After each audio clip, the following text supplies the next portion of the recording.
Last but not least, Arsenal 3, Manchester United 1. That'll be easier said than done, by the way. Strange game of football. Enjoyable game of football, but strange game of football. Strange game of football primarily because what the two teams did off the ball. I think Arsenal were trying to suck Manchester United in, and Manchester United weren't willing to be sucked in. And it created a bit of a chess match. And what I mean by that is I did a piece last week on United's problems through Central. Two parts of that. One, really struggling with ball carriers, which Arsenal lost the ability to do that, which I think they would have had if they'd have been able to play Declan Rice in a higher position and play as the left-sided 8 rather than Kai Havertz.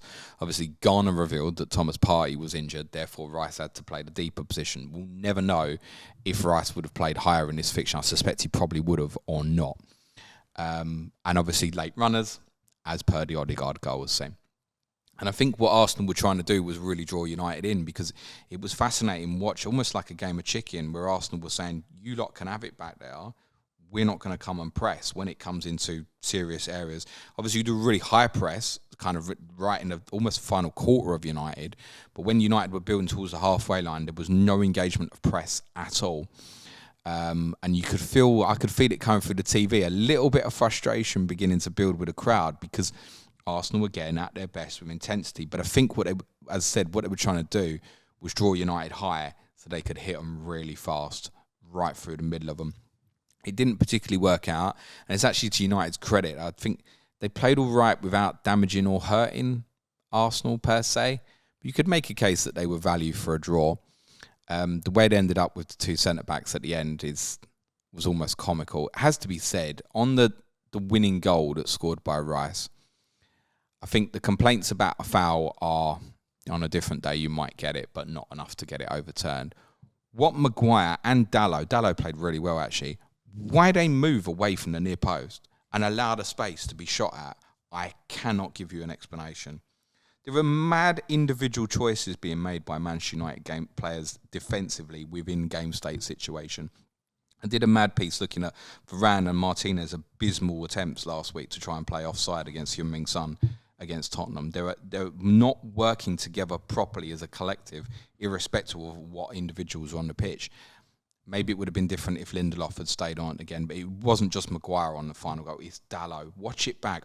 Why did they move away from the near post? What was it to do? Was it to give Onana a clear sight of the shot? Well, there's still a deflection. He doesn't end up saving it. It's bizarre. And I think because it takes a deflection, I think we'll give Onana the grace. But I don't think he's an amazing shot stopper. Where he is amazing, of course, is on the ball. And that's another reason why Arsenal didn't go into too big of a presses. I spoke about this after we played him. Like, it's a waste of time. It's a waste of time going to go and press him because he's so good at it as a goalkeeper. You're looking at him watching the game, you think, you're United's best footballer in terms of how you play with the ball. And it's an absolute weapon because he can go long and direct as well. And it might be something to try and do against Brighton, where you'll ping diagonals to a Rashford quite quickly if Brighton going for a press. That'll be a really interesting watch, that one. On Rashford, really well taken goal, but not a great performance. That said, on a different day, the one that came back after Martial had his effort saved, if it's not blocked, he arguably walks away with 2 goals and we feel different. It's worth saying for United after the Brighton game, I think we can include the Brighton game for the offensive players, particularly the speedy ones like Rashford, that there's good run of fixtures again. I've got United second on my FDR for the next 5. Yep. So having now sitting there just on Rashford, that probably sticks for me. But Rashford to Son temptation is going to be big this week.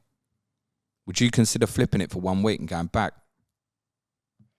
No. I think if it goes, it goes, doesn't it? No. I'd find another way to get to Son if I really wanted him. He's also, his attempts to try and challenge Reece Nelson for the final goal in the game is pathetic. And I know a lot of United fans aren't too happy with that.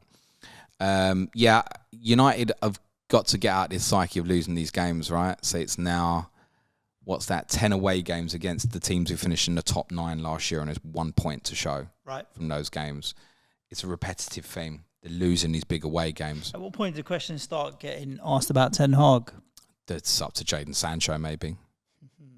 So you've probably seen that. Sancho left out the squad. It's basically come firing for the manager, saying, I've been training fine this week and stuff. So, yeah, as well. I think it's... he didn't. Ten Hag didn't say Sancho was bad in training. What did he say?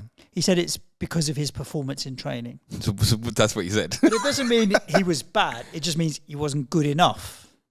Okay. Do you know what I mean? He's not said he's been shit and rubbish. Not good enough to be on the bench. But he didn't say he was not good enough. He just said it is because of training. Like what I see on the training pitch. When they've got injuries like Varane, Shaw, etc. Don't get me wrong.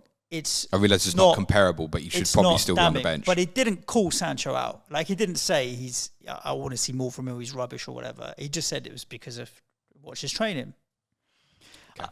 I get it, and I think Sancho's fired back. I just don't know if it's as big a deal. I think the bigger deal is that how have you got a player that was on fire and in the England squad and then almost an England starter at Dortmund, and he has regressed to a nobody since he's been at Manchester United. Like that is much more of a concern than whatever they were having on social media in the last week. Like, he didn't play me because I threatened to chop my dick off. I don't know what they're doing on Instagram and social media and calling each other out. But I think the bigger question is, how have you got a talent like that that's regressed so badly in such a short period of time when we were paying 70 and 80 million pound for him? If Maguire and Evans start against Brighton, oh my God. That's what I'm going to say. I don't know if there was a big Lindelof problem or it was a big Martinez problem. We assume that Varane's going to be out for a while, so probably unavailable for at least a few weeks, we think, as reports. Obviously, Shaw's going to be out for ages. I had numerous people asking me if Sergio Reguilon was going to be an option. I suggested be cover and they'll carry on with Dalot at left back. That, with Maguire and Evans, that's 5th and 6th choice for United. Because he would play Luke Shaw if he was available at centre-back and play Dalot at left-back before playing Maguire and Evans. He's literal 5th and 6th choice centre-backs and haven't got any speed between the two of them. So I can't think of a worse team to play against than Brighton if that's the situation they end up with. They'll have to end up deep and just playing Brighton on the counter-attack, which, as Suj will testify, he's probably the best way to play them. Yeah, but it's more difficult. They can't do that. It's more difficult for Manchester United to do that at Old Trafford in front of that crowd. Won't be able to do that. No, and they're not obviously used to it in quite the same way. For Arsenal assets, look, none of them returning particularly big at the moment, but I'm certainly in no desperation to move any of them on. Everton fixture's obviously good. I know they lost it last year, but it is a good fixture. Tottenham at home is a fixture that they always win, expect goals in it. I mean, it's not going to be 0-0 when we go to the Emirates, for example. Then they go to Bournemouth. Then there's a tougher run for 3 or 4 games. Then it comes nice again. Saka's one I just look at and I just think you're staying. You're going absolutely nowhere. Martinelli, I'm prepared to potentially flip around, especially obviously with the Champions League starting. We have to recognise that there's going to be some rotation, I think, will come up at some point. On Gabriel, that'll probably stick now. That's possibly subject to how injured Thomas Partey is, but I think the fact that Zinchenko's back and Gabriel's now got in, it'll probably stick. So if you are one of those who is still on it, he probably does start against Everton in game week 5. That said, I'll predict him to start all 4 games. I had to be right eventually, Suj. Well, yeah, a broken clock is right twice a day, James. Also, you mentioned about going Jesus. I wouldn't guarantee that it will go straight back in. Arsenal might ease him. Yeah. No, this is in a little bit again against Everton. In a little while recommendation rather than steaming right now for sure.